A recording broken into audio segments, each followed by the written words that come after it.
everybody. Welcome to 2 Minutes and Beyond, the podcast where we review the Toy Story movies 2 minutes at a time. I'm Macy, and this is Bianca. Hello. Hello.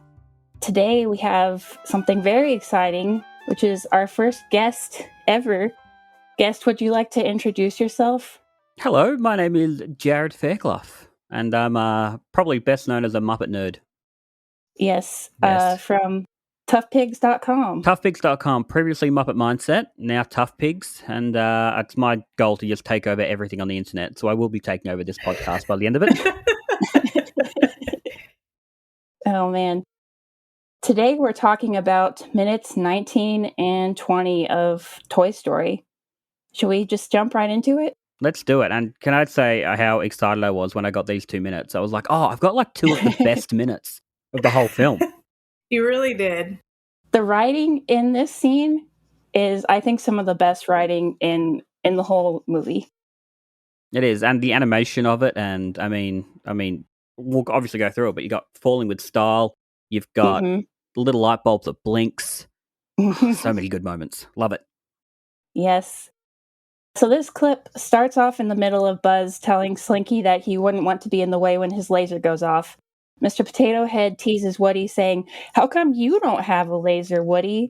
Woody insists that it's not a laser, it's just a little light bulb that blinks. Ham asks, "What's with him?" And Potato Head responds, "Laser envy." Which is a joke that definitely goes over. Like, I reckon that went over my head until about 20 minutes ago when I watched the 2 minutes.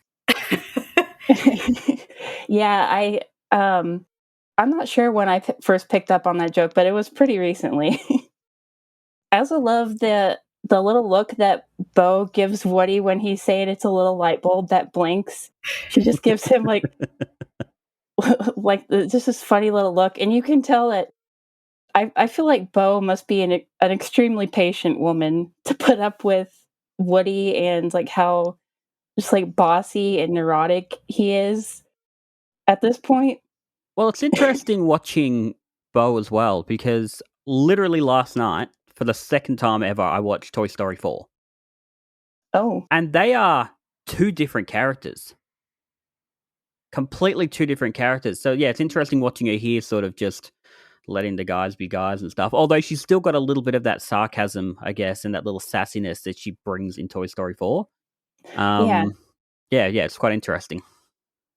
Yeah, I don't think this episode has come out yet, or maybe it has. I don't know, but we talked about in this behind the scenes book that we've been referencing called Toy Story: The Art and Making of the Animated Feature. There was a whole section about Bo, and they made the point of saying that she's not like a simple farm girl, shepherdess, whatever. She's like a sassy, like, city girl. Mm-hmm. Which I feel like in the first two movies, she's like, people kind of think of her as like just Woody's girlfriend, that's all she's there to be. But she's really not, because you do see that little bit of like the personality that comes out more later in Toy Story 4. Yeah, it's that sassy, like I hadn't even noticed that little look she gives Woody when he says that, until, as you said that, I quickly pulled it up and looked at it. And you're right, it's got that little bit of that little hint, I guess, into what her character's going to become. Mm-hmm. At 10 seconds, Woody tries to put a stop to all of it by stepping out in front of everyone and saying, "All right, that's enough. Look, we're all very impressed with Andy's new toy." Buzz says, "Toy? T-O-Y, toy. Excuse me, I think the word you're searching for is Space Ranger." Woody says, "The word I'm searching for, I can't say because there's preschool toys present." This is my most favorite part when he says that. Because you can just tell that he's trying to hold back with every fiber of his being, completely going off on Buzz. But, to make him not feel or be seen by the other toys as just being a complete jerk, he's like refraining himself. I really hope there's like an alternate take somewhere where Tom Hanks just went off. Blows up. Just blows up and just some really horrible, heinous words come out of his mouth. Oh, that would be fantastic. I want to see that reel. I'm sure. Do you know what? There's probably on YouTube somewhere. Someone's probably taken all the swear words Tom Hanks has said in a film and put it into Toy Story. Probably. If not, it's a missed opportunity. Someone needs to get onto that immediately. Immediately. Well, in our last episode, we talked about there's like an extended, like original storyboard version of this scene that is much more edgy. Oh, really? And has like Woody. I feel like it's. Do you know the like the Black Friday story about Toy Story, about like the original version of the script that was just like too dark, and Woody was like extremely. Is that? Yeah, I know that there's one where he like basically straight up murders Buzz, doesn't he, or something like that? Like, yeah, He it's like real literally dark. throws him out the window. Yeah. I'm pretty sure it's the same version of the scene, like from that version of the script. And I feel like Woody does get Woody is a little bit more harsh in that version of this scene. All right. Well, I need to see that. So if Pixar can go back in time and make that, that would be wonderful. Well, the storyboard version is up on YouTube. Well, I'll see you all in about 10 minutes once I've watched that. I can send you the link when we're done. Excellent. When he says preschool toys, I was wondering what preschool toys is he talking about? Because the only like preschool toy I can think of is Mr. Potato Head. Yeah. And somehow I don't think he would care if Woody cursed around him. I think also the little rolly clown on the floor. The little clown that's on the floor that can't move. I felt so bad for him, like when Buzz is getting ready to jump. You just see him looking there like, don't fall on me.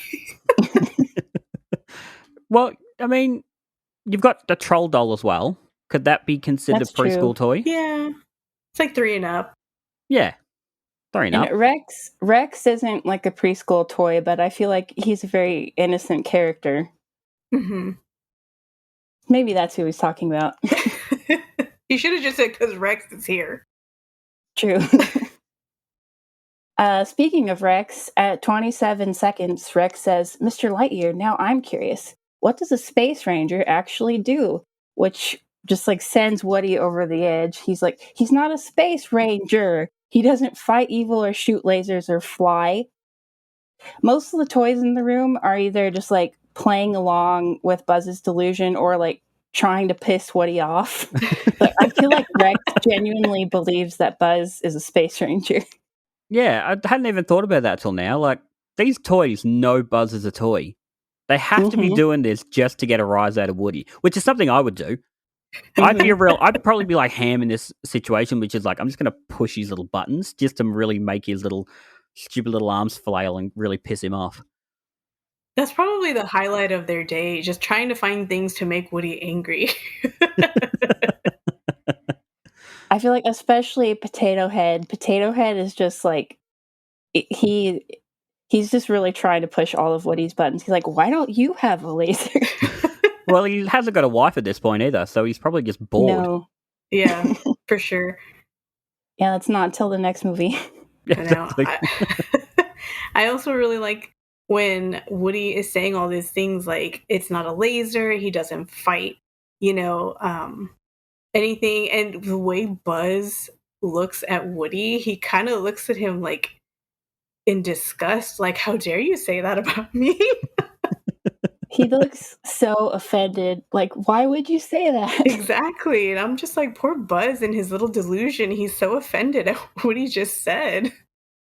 And I really like that parallel in this film to Toy Story 2 when he actually has to put up with like himself doing the whole thing. And it's just like, oh God, this is how annoying I was. It's like, yeah, mate, you're a real pain. Yeah, I hadn't thought about that. So, like, I know Buzz is like just delusional, but why does he not question like why everyone, or at least why Woody thinks he's a toy? That's a thing that I've seen online a lot. People go, well, why when Andy comes in does Buzz like stop and drop to the ground or whatever it is?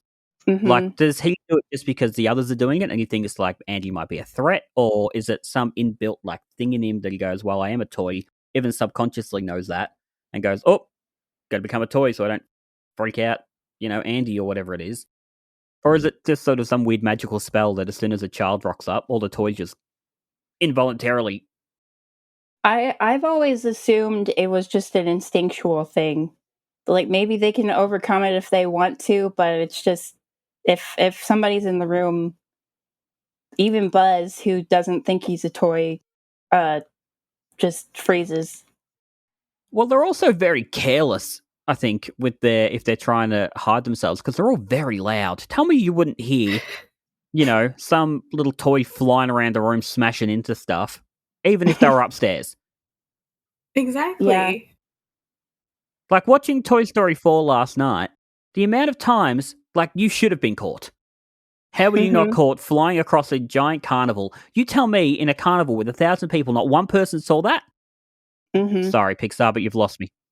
Speaking of the carnival scene, I think the most egregious example of that is when Buzz is he's like hanging in the Star Adventure, whatever it's called, game with Ducky and Bunny. Yeah. And they're just like They're fully having a full-on exposed convo to all the carnival goers. But you don't think about it because the camera is just focused on them.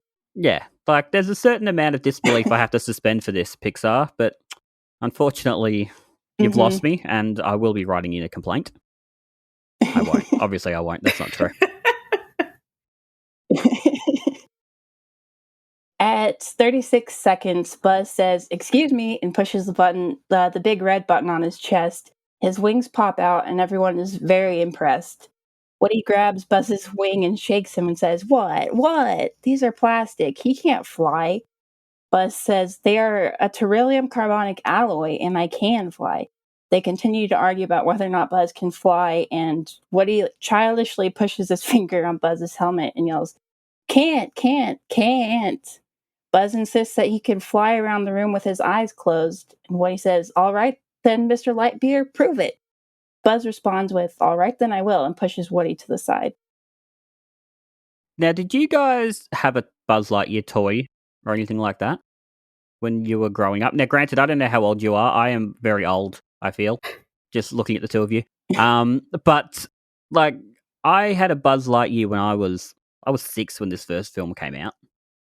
I got a Buzz Lightyear, and I was always upset that he's born the year it came out. Oh, well, there you go. I was so disappointed that his wings didn't pop out. I think purely from this scene. I had a Buzz Lightyear that had his wings permanently out, and his helmet never went all the way back, and it really bothered me. Yeah. And that's a deep-seated childhood issue I hadn't thought about until now. That is really annoying. I remember my cousin had one when we were little. I was 5 when it came out, so for me, I was Team Woody, so I had a Woody doll. And me and Macy have talked about this before, but none of the Woody dolls have the exact phrases, or at least the signature one doesn't have the exact phrases, or some of the phrases from the movie. There's only a set few. And I was mad about that. I was, even at 5, I was offended. Did you say there's a snake in my boot?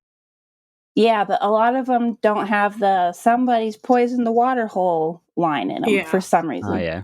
And are they all, I don't know about the signature ones, are they all Tom Hanks or are they his brother? I want to say they're his brother, because... No, they're his brother. Yeah. Okay. It doesn't sound like you can hear it's very slight, but you can tell it's him. Yeah. Which, I wish they would just use the recordings that they made for the movies, but I'm assuming it's a contractual thing. Yeah, there'd be some licensing issue. He does all of the voices for all the toys. Yeah. Yeah. I was also really upset when, I got my first Miss Potato Head when I was 8 or 9, and I was always disappointed that his eyes, because in this film they're always separate, but in the toy they're together. Mm-hmm. That's always bothered me, and it still bothers me to this day. Yeah. We just talked about that not too long ago, that I was thoroughly offended with that. Before we continue, can I just point out that I've never realized this until watching this clip, that almost all the characters, that their eyes blink separately. Yeah. Has that been noted? Yes. We've talked about this in an episode that hasn't come out yet. And we were trying to figure out, we were talking about why that is. And I looked it up, and haven't really found any concrete answers. I've seen like some like random like movie trivia things on social media saying that it was because they wanted to remind the audience that they're still toys, which doesn't make any sense to No. me. No. And also that it's supposed to show that they're all kind of stupid, but that also doesn't really make a lot of sense. It doesn't make sense at all. I was going to say, it had to have been some animation thing, surely at the time. For whatever reason, they couldn't get both eyes to blink at the same time. Yeah, and that's what I read somewhere, that they were, trying to get it exact, but there was always something to where it was like a second off, so they just left it. They're like, it's already time for the movie to come out. So they just left it. Yeah, so who knows? It's very strange. I looked up, I figured beryllium carbonic alloy wouldn't be a real thing, and it's not. But beryllium is a real chemical element. It says, according to Wikipedia, it is a brittle, mildly toxic, rare silver white metalloid. And then, of course, carbonic just means that it has carbon, and then alloy, according to what Google told me, is just a metal made by combining two or more metallic elements, especially to give greater strength or resistance to corrosion. So Buzz is toxic. All right. I didn't know I was getting a science lesson in this podcast, Yeah. but there we go. Yeah. I've already forgotten it all, which Yeah. just goes to show you what kind of student I was. That's why I talk about Muppets on the internet. So Buzz, before he thought that Andy's room was a planet, but then he says that I could fly around this room with my eyes closed. I never noticed that. Yeah, I didn't either I don't until like watching that. this clip. Oh gosh. Are you telling me that a movie about toys that talk is filled with inconsistencies? I won't be Shocking, having I it. know. Won't be having it, Macy. At 1 minute and 6 seconds, Buzz tells everyone to stand back as he walks over to the corner of the bed. He climbs onto one of the bedposts, and there's a shot of some of the other toys on the floor looking up at him. He closes his eyes, puts his arms out in front of himself, and says, "To infinity and beyond," and jumps off the bedpost. Which this is the first time we hear the phrase "to infinity and beyond," which inspired the name of this podcast. And can I just say on that how impressed I was with that joke? Oh, thanks. With the TWO infinity. When I saw that, I'm like, that's good podcast naming right there. Well done. Thanks. As soon as I had that title, I was like, we have to do this. We can't let this title go to waste. So looking at the toys on the ground, Mm-hmm. just we were talking about that before. You've got Mr. Spell, you've got RC, you've got Etch a Sketch, and then there are a couple of preschooly things on there. Like you've got a like the clown. You've got a couple of those little dudes in like a little like I don't even know what they're called. Like like the a little Troika dolls. little those things. Are they likely to be like Andy's old things, or are they like Molly's room toys that have come over? Oh, I don't know. Maybe they're hand-me-downs. Could be hand-me-downs. Could be like, oh well, there's no one home at the moment. Let's bounce on over and go hang out and see what the hell's going on with this new space dude. Well, Molly and Andy share a room because Molly's crib is in the room. Of course. That's which, by the way, that's two wildly different ages. Like you can't expect a 10-year-old to share a room with an infant. My niece is 10. My nephew is 9 months old. They couldn't share a room. That's probably why they're moving. Probably. Good point. All right, so we'll go with the argument that they're Molly's toys. Sure. All right, great. That works. Glad we got to the bottom of it. Oh, when Buzz puts his arm out in front of him, I think we talked in our last episode about how a lot of times Buzz's arms move in ways that would be like completely impossible. They have like Buzz's arms cutting into his suit, but they like show it at an angle to where it's not really as noticeable, or like the black thing in his shoulder is like pulled out forward.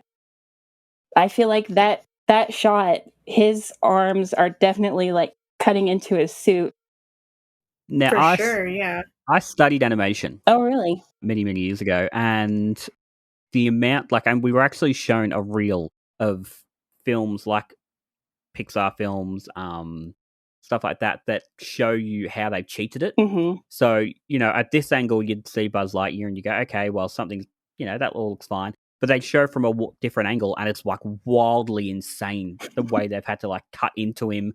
And you'd find half of his body's probably missing in order just to get that shot. The biggest one was the Charlie Brown movie from a few years ago. Yep. Now, granted, I was out of uni at that point, but I saw a video of the way they did that animation and it's frightening. It's the same as I don't know if you've seen the what Peppa Pig must look like in order for her to actually be like that on that angle. Oh yeah. Yeah, it's where she's got 2 eyes here and 2 eyes on the other side. Yes. It's frightening. It's not far off with the Charlie Brown film. So the 100% they've cheated this, and you'd probably have nightmares if you saw the other side of it. They just once you notice it with Buzz, it's just so obvious because his suit is so bulky and his arms are bulky too. So there's just no other way that he could do certain poses without his arms cutting into his suit. Have you been to Disneyland, Disney World, and seen the Astro Orbiter's Buzz? The big... No, but we're actually going to Disney World together in December. We're going in December. So we are going to. Well, all right. Well, thanks for the invite. So you're more than welcome to come. Just pay your. I was hoping you guys were going to pay. All right. Well, fair enough. So, okay, well, you'll see it there, but they actually have one that works, and obviously he can't cheat it and stuff. And his arms are quite often out at his side because they won't go I've seen down. Videos of it. Yeah. The best is when they break down and part of his arm flops around. It's good fun. I've seen that in YouTube videos before. It's so weird. Yeah. It's creepy. But that's another thing that frustrates me about the Buzz toys is that his arms can't move the same way that actual Buzz can. Right. He's not as articulated as the movie, which for obvious reasons, like you said, they're cheating their way through the movie. But when you get a toy, you can't because physics. I actually have a little Buzz figure that is right here, actually. He's posed to be shooting his laser, and his arms are just cutting into his suit. Oh, gosh. At 1 minute, 20 seconds, for a second, it looks like Buzz is going to fall to the ground, but instead he hits the Luxo ball and bounces back into the air. Woody watches, shocked, as Buzz lands on the car at the top of the race car track. Buzz glides down the track around the loop-de-loop and shoots back up into the air. He somehow flies high enough to get caught by Andy's airplane, which is attached to the ceiling, and it spins him around in circles while the other toys watch. The airplane continues to pick up speed until it's going so fast that Buzz detaches from it and lands on the bed. Which I feel like, even in the movie where, toys are coming to life, this is the most unrealistic thing in the entire movie. Well, I mean, it's well known that there's a clear animation mistake in this because when he goes to the loop-de-loop... Yes, that was one of the things. Yeah, his wing would obviously hit it. So I like the way Pixar were like, no one will notice. They couldn't have predicted the internet would be as big as it is 25 years later. Yeah, they just show that portion from his perspective. And then when he's coming out of the loop-de-loop, it cuts to a shot and he's just conveniently a little bit farther ahead than he was in the previous shot. Mm-hmm. But also looking at this thing, frame by frame, he goes from halfway through the loop-de-loop when you see his full body, and then the next frame he's way ahead of it. So again, Pixar are no one will notice. Pixar, I noticed, and again, I'm writing a lot of complaints to Pixar about this movie now, and this will be in there. I like how you're writing all of your complaints 25 years later, and you're like, now that I've watched it a second time. Now that I'm not 6 anymore, I've got some issues. I've done a lot of growing up in these years. But like In the then last 25 he years. shoots off and he gets onto that aeroplane or whatever it is at the top. Again, Bianca, you said before just because physics. Like that wouldn't work. Like he It would. I would feel like not this whole work because podcast could just be called because physics. Toy Story. What's wrong with it? Because physics. Pixar didn't expect that 25 years later someone would do a podcast going through this movie 2 minutes at a time and just like picking apart every detail. Well, for people who were such visionaries, they didn't envision too far ahead, did they? They did not. Unfortunately so. But I'm also trying to figure out what he attaches to on the plane. Like, what does he hit that he Right. connects to it? I was wondering that too. I have no idea. Like, I'm looking at this thing again. I'm scrubbing through sort of frame by frame. There's nothing. Come on, Pixar. Yeah. Right, that's complaint number 4. When I was little, I always thought it was like a magnet, but then like he's not magnetic, so I was like, what would it attach to? And then if the plane was magnetic, I'm like, the screws in him are too small to be latching onto that, so that wouldn't make any sense. I don't know what's going on there. I was also wondering like how does he not like feel himself like hitting the ball? How does he not feel all of this and like still think that he's just flying on his own? I like the way this is pure like overthinking it, isn't it? Like we're sitting here completely overthinking. That's what this whole podcast is. It's fine. We've done it on a couple of the Muppet podcasts as well, but we're like, no one needs to like, what are we doing? What are we doing with our lives that we're overthinking how Buzz Lightyear attached to a plane? But also at one point he's when he's spinning around the plane, you see a close up of him and he's like his jowls and stuff and his cheeks are flapping in the wind, but he's got a helmet on. So how would it be flapping? I know. Physics. I actually I never noticed before that like Buzz's face is like flapping. But you're right, he shouldn't be doing that because he's got a helmet. That my guess would be like the helmet's supposed to be a countermeasure for the flapping in the breeze. Yeah. Maybe so. Get it together, Pixar. It's their first movie. Cut them some slack. Oh, and I'll tell you what, how's the animation on it? Like, just compared to, like, it's still excellent animation, but compared to Toy Story, like, even Toy Story 2, but, like, especially 3 and 4 when they had so much, like, advanced technology. It's amazing watching, like, obviously later on in the film you've got, what's the dog's name? Oh. Scud. Or is it, Sid's dog? Yeah. Yeah. Yeah, Scud. Scud.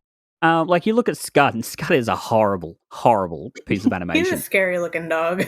He's a scary-looking dog, and then you've got the cat in Toy Story 4 in the antique place, and it looks like a real cat. Yeah, it does. Yeah. So yeah, it's just like it's amazing what they did then, but now you look at it, you go, "Oh, this is aged poorly." Yeah. We've noticed some details on like the humans that are like terrifying. Yes. Yeah. When you look at them for a little too long. Isn't Andy, like Andy's friends, just Andy?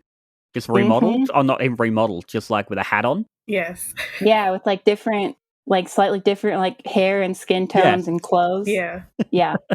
Terrifying. Yeah. There's a shot where I think it's during You've Got a Friend in Me when it's like from Woody's perspective and Andy is reaching down to grab him, and if you look too closely at Andy's hand, it does not look like human skin. It's It looks very like plastic. unsettling skin. Oh, great. I'm just going to have to go through now and watch this movie with a fine-tooth comb. Like, it's only, what, an 80-minute film? Yeah. It's going to take me about 7 It's weeks 81 to watch. minutes. Yes. At 1 minute 44 seconds, Buzz lands right in front of Woody and triumphantly points at him and says, "Can." The other toys on the bed applaud him. Rex says, "Oh wow, you flew magnificently." And Bo says, "I found my moving buddy." Which that line is kind of uncomfortable when you realize that her boyfriend is right there. Yeah, that's a real dick move. Yeah. Well, okay, it doesn't bother me as much now because the like original like storyboard extended version of the scene that we talked about before, Bo is just like straight up flirting with Buzz like the She's whole like time. feeling all up on Buzz and like being very suggestive with him, and I'm like, what happened? It's a good thing they didn't put this in the movie. She tries to like push his laser button on his arm, and he's like, "Be careful, you don't want to be in the way when my laser goes off." And she's like, "Don't I?" And I'm like, "Oh my goodness." Yeah, it's just uncomfortable. It's very uncomfortable. Yeah, no, but like, well, so that's something that I never really got when the movies came out. Like, were they meant to be in a relationship, or was it a bit like, a bit like Kermit and Piggy, where it's like, are they? Like, will they, won't they? And then obviously Toy Story 4 is about the fact that they, get together. Mm-hmm. Or at least get back together. So, yeah, I never quite understood. So maybe she was just like window shopping. I mean, I always assumed that they were already in a relationship or that they had like just started dating or something. Well, had they had the conversation, maybe they weren't exclusive yet. I don't know. Bo's the one that's telling Woody that she could find someone to, watch the sheep at night. So True. Yeah. True. Good point. Certainly by the end of the movie when she does like the whole thing with the mistletoe and kisses him, they're definitely together by that point. Yeah, she I don't know, maybe they'd had the conversation by that point. Who knows? I mean, who knows? Like, maybe they're polyamorous. I don't know. I'm not gonna speculate. This is a Toy Story podcast. Kids, they're in Utah. Yeah, Bo's got real sister wife energy. Oh my god. Oh boy. Well, there's something I didn't think I'd be talking about today. This is supposed to be a family-friendly podcast. Yes, sorry. So I'm gonna get comments from my family listening to this. Hello, Mason's family. I'm in Australia. Good luck finding me.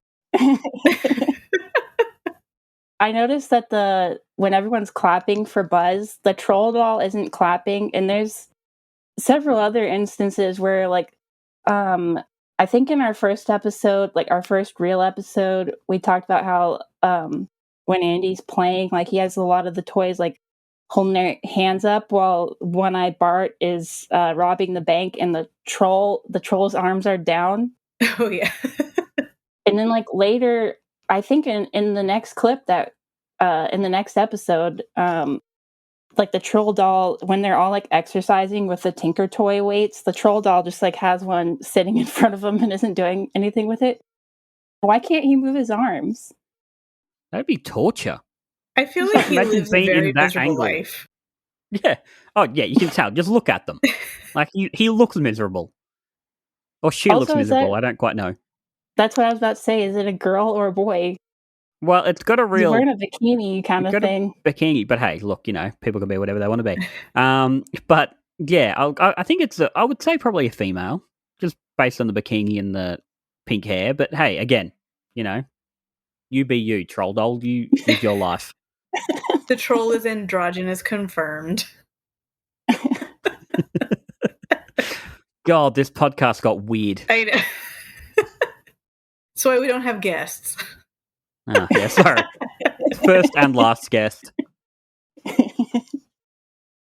At 1:51, Buzz puts his wings away and walks to the other side of the bed saying, "Thank you, thank you." And Woody angrily says, "That wasn't flying. That was falling with style." The other toys start to gather on Buzz at the other end of the bed, and Mr. Potato Head starts to say, "Man, the dolls must real..." And then the clip ends. And that's it. That happens. I just noticed when he puts his wings back down, like, again, because physics, like, a toy doesn't work like that. No, it doesn't. Because they go sort of in and then they fold in. Fold down, They fold down. Yeah, they fold down, and toys don't work like that. No. And they certainly didn't pop out like that. Mm-hmm. So again, a lot of this I feel like is Disney or Pixar going, no one will notice. His wings are also definitely too long to actually fit in that jetpack. Yeah. Yeah, for sure. Mhm. And I just want to say how excited I was that I got to be in the clip that says "Falling with Style," because I mean that is a classic. What a great That film! is It that is is. one of the best lines of the movie, and one of the best moments, I think, when they call back to it at the end. Yeah, Yeah, absolutely. for sure. Well, do you guys have anything else you wanna say about this clip? Can I talk about one thing that always bothered me? And we've already talked about like the Disney parks, but they've only just updated the Buzz and Woody walkarounds. Mhm. Do you remember the old ones? I've seen pictures of them, yes, they're I terrifying. I went to Disneyland 2014, and went and had a photo with Woody, and they were not attractive walkarounds. No, they're not. They didn't look, and it never made sense to me why they didn't look like the movies, because it's not like you couldn't just take. Granted, the technology was different back in the day, but especially when something like 3D printing and stuff came about, you could literally just take the 3D model and Mhm. print it to at least give you some sort of basis. But yeah, it was terrifying. They didn't look, especially like Woody was weird anyway. Buzz was worse. Yeah. They looked But very like knockoff brand, yeah, and it was just not appealing, even though it was supposed to be, hey, we're friendly. No, I'm not gonna go hug you. I went up to Woody and we went, "Hey, does the walk around?" And we said, "Hey, Woody, do you have Andy's name on the bottom of your shoe?" And they picked their foot up and there's nothing there. And you could tell that Aw. the cast members who were assisting Woody had never been asked that before. And because you could see them go, uh, um, oh, Bonnie's mum must have painted over it. It's like, well, I didn't say Bonnie because I've seen the movie. I mean, why would they not think of that though? You would I think don't know. kids would I ask, wonder like, if let me see the bottom of your shoe. they've done it since. But yeah, you could tell they were just like, I don't know how to answer this question, and they completely made it up. On that, I used to work with a guy who looked a lot like Toy Story 3 Andy. Oh. He looked Hmm. exactly like him. And on his very last shift with me, I wore boots and I wrote Andy on the bottom of my shoe. And then as he walked off, I just lifted my foot up. And I've never seen that guy since. Aw. He probably thinks about that from time to time. He's like, I remember that Probably. coworker that just Yeah. lifted his foot up at me. Also, if I remember, I did it with like whiteout and it didn't work very well. Oh. Probably even more ominous. Yeah. That's funny. Oh, well, there we go. Well, Jared, we have a couple of questions that we want to ask you before we end this episode. I have a couple of questions I'd like to answer. So hopefully they match up. All right. What is your history with the Toy Story franchise, and which one of the movies would you say is your favorite? So as I said before, I was about 6. It came out in 95, correct? Or 96? 95. 95. So I was 6 when it came out. I remember going to see it at the movies and loved it. And I got it for, I think, Christmas on VHS. And it was one of those films that were just constantly in the repertoire. Like, I had like that. I had a couple of the Muppet movies. And that was basically my two or three things I'd watched. And then the second one I remember going to see on a school trip, like an end of year school trip. And then I remember hearing they were making a third and being outraged because when the third came out, I was 20, going, we don't need that. We don't need a Toy Story 3. Who wants a Toy Story 3? And I was so angry. And then I went and saw it. And then I went and saw it again the same day because I loved it. So I have a tradition with Pixar films that me and my best friend, Matt, we will go and see a Pixar film like the day it opens, if we can, or at least the opening weekend. And so, yeah, he and I went and saw it that day. And then my brother, who was visiting, who was living like a couple of hours away at the time, he was like, hey, do you want to go see Toy Story? Well, I've already seen Toy Story 3. No, we're going again. All right, fair enough, off we go. And I loved it just as much. And obviously, I'm assuming everyone here's seen Toy Story 3. Everyone listening, if you haven't, what are you doing with your life? When they're all holding hands, going down into the fire, I remember sitting there going, they're going to kill Toy Story. And just thinking, what a baller move for Pixar to kill Toy Story. And then when they get picked up and, you know, the little aliens go, "The claw," I had that moment of just like overwhelming, like, yeah, I wasn't going to cry. I'm fine. And yeah, it was fantastic. And then, so the day actually that I went and I saw Woody at at Disneyland was the day they announced Toy Story 4. Oh, Oh, wow. okay. I think I was even in line to meet Woody when I heard about it. And I remember thinking again, why are they making a Toy Story 4? We don't need a Toy Story 4. And I still kind of think we don't need a Toy Story 4. I like Toy Story 4. I watched it last night. It's got its moments, but we didn't need a Toy Story 4. But, you know, maybe when you guys get to Toy Story 4, I'll come back and I'll probably have a completely different opinion. 3 or 4 years. Yeah, so I'll see you in 4 years. Well, I mean, can I claim now if you get to Toy Story 3, I need to be here during that incinerator scene. Oh, yes, So for sure. I'm calling that Put you now. down for that. Great. I'll see you in 3 years. But out of I was going to say the 3 out of the 4, Toy Story 3 it would be hands down the best one. Again, because I think just how much of a move it was for Pixar to like think they were going to kill everybody off. And just like, it's a great film anyway, but that last, like that scene itself is probably one of my favorite scenes in movie history, not just in Pixar or Toy Story, just in cinematic history. So yeah, I'd go probably Toy Story 3. That's a good answer. That's interesting to hear about your reaction to the news of Toy Story 3, because I feel like I had the exact opposite reaction, where I had wanted a Toy Story 3 like for as long as I could remember. Yeah. Yep. For sure. And Yeah. so I was like, yes, I've waited for this my whole life. But it's the same as when they announced Incredibles 2. I was like, we don't need an Incredibles 2, but I loved Incredibles 2. That one I agree with. We did not need Incredibles 2. Yeah. It was fine. I remember going to see Toy Story though, and there were a bunch of like kids in the this is Toy Story 3, sorry. There were a bunch of kids in the audience. And I sat there thinking, what are you doing here? Like, this isn't for you. This is for me.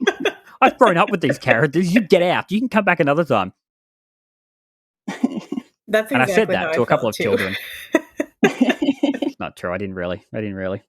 Fun fact, I once, in a Pixar film, swore because I was talking to a friend and I was sitting next to a mother and daughter and they got up and moved. Oh. It was up, if I remember correctly. So sorry about that. Oh. Well, I guess to wrap things up, do you have anything you would like to plug? Look, if you want to read me talk about Muppets, I talk about Muppets a lot on toughbigs.com. If you want to hear me talk about Muppets, I've got a podcast called To Introduce Our Guest Star, which is great fun, which is where me and my co-host surprise each other with guests, which is great. We're doing a season 2, hopefully sooner rather than later. And you can find me on Twitter. It's at Jazz Fairclough. I'll come and talk about Muppets or Toy Story or Australian politics, which I hate talking about, but is necessary at the moment. So come and visit me and talk to me and all the fun things. Yes, you should all check all those things out because they're great. Oh, shucks. Thank you for listening, everyone. Be sure to follow our Facebook and Twitter accounts and send us an email if you have any thoughts, comments, questions, or concerns. And if you enjoy the podcast, please leave us a 5-star review on Apple Podcasts. See you next time. Bye. Bye.